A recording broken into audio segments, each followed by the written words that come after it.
Guys, നമ്മൾ വളരെ exciting ആയിട്ടുള്ളൊരു കാര്യത്തിന് വേണ്ടിയിട്ട് പോവാണ്. ആദീനെ വിളിക്കാൻ. ഇരുട്ടായിട്ട് കാണാൻ ചെറിയ ബുദ്ധിമുട്ടുണ്ടാവും, ബട്ട് നെവർ മൈൻഡ്.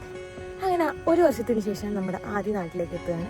ഈ പ്രാവശ്യം പ്രത്യേകത എന്താണെന്ന് വെച്ചാൽ നമ്മുടെ മോൾക്ക്, അതായത് എൻ്റെ അമ്മയ്ക്ക് സർപ്രൈസ് ആയിട്ടാണ് വരുന്നത്. സോ അമ്മയ്ക്ക് അറിയത്തില്ല. ആക്ച്വലി അമ്മ എടുത്ത് പറഞ്ഞിരിക്കുന്നത് 15 വരുമെന്നാണ്, December 15. ബട്ട് ആക്ച്വലി ആദ്യം December 2 വരും. മോർണിംഗ് ഒരു 4 o'clock ലാൻഡ് ചെയ്യുന്നത്. സോ എനിക്ക് വീട്ടിൽ നിന്ന് ആ സമയത്ത് ചാടാൻ പറ്റാത്തതുകൊണ്ട് ഞാനിപ്പോൾ നമ്മുടെ ഷൈനാൻ്റെ വീട്ടിലോട്ട് പോയിട്ട് അവിടുന്ന് എന്നെ നമ്മുടെ കസിൻസ് വിളിക്കാൻ വരും. അതായത് സൂരജും ഇന്ദ്രജും. ബാക്കിയൊക്കെ നമുക്ക് വഴിയെ കാണാം. Okay, see you. 3:30 ഇറങ്ങണം എന്ന് വിചാരിച്ച് ഞങ്ങൾ ചെറുതായിട്ടൊരു 4 മണി ആയതിനാൽ ആദ്യം ലാൻഡ് ചെയ്തിട്ടാണ് നമ്മൾ അവിടെ എത്തിയത്. ഹായ് ആദി. Hi guys. അങ്ങനെ നമ്മൾ ആദ്യം വിളിക്കാൻ വേണ്ടിയിട്ട് ട്രിവാൻഡ്രം എയർപോർട്ടിൽ എത്തിയിരിക്കുകയാണ്. ഞാൻ ചെറിയൊരു ഇറക്കമൊക്കെ കഴിഞ്ഞു.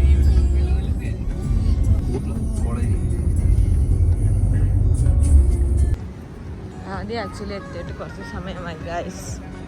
ബട്ട് നമ്മൾ ഇച്ചിരി വൈകി. ഒത്തിരി വൈകിട്ടില്ല അല്ലേടാ? എനിക്ക് ഈ വിളിക്കാൻ പോകുന്നതെന്ന് പറയുന്നത് വല്ലാത്തൊരു എക്സൈറ്റ്മെന്റ് ഉള്ള കാര്യമാണ് കേട്ടോ. കൊണ്ടുവിടുന്നത് നേരെ തിരിച്ചു.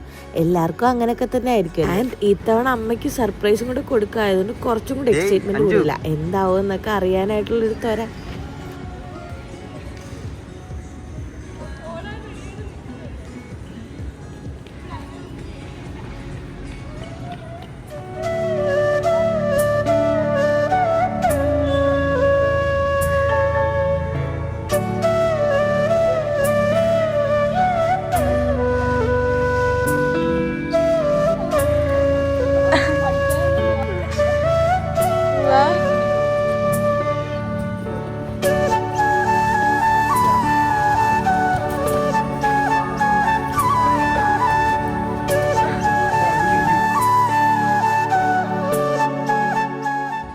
നമുക്ക് പോയി സുനീനെ സർപ്രൈസ് ചെയ്യാം.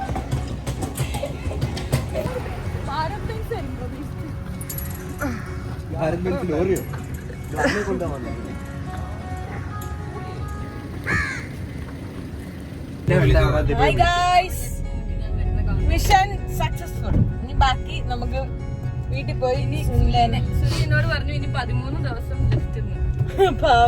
ദിവസം ദിവസം വേണ്ടി കാത്തിരിക്കാൻ അവിടെ എന്റെ അമ്മ രാവിലെ മെസ്സേജ് അയക്കാം. അതുപോലെ ഇനി 15 ദിവസം, ഇനി 13 ദിവസം, ഇന്ന് 13ാമത്തെ ദിവസം.